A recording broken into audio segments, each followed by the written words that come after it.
पहली नंबर 1, ऐसी कौन सी चीज है जो आदमी लेता है लेकिन कभी वापस नहीं देता?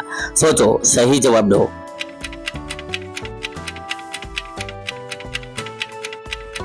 सही जवाब, फोटो।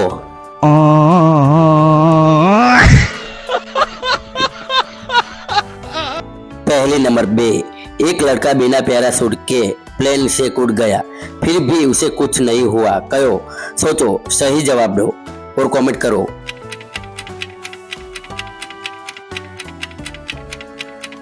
सही जवाब, कहो कि प्लेन जमीन पर खड़ा था।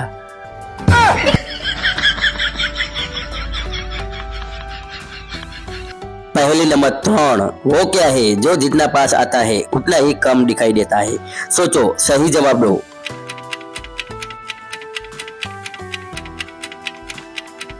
सही जवाब, अंधेरा।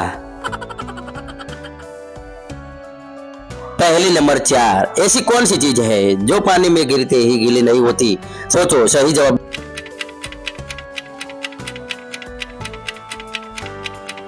सही जवाब, परछाई।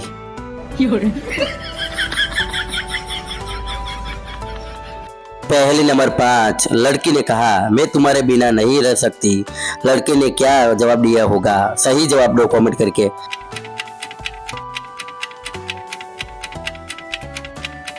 सही जवाब, ठीक है, बिजली का बिल तुम भर देना।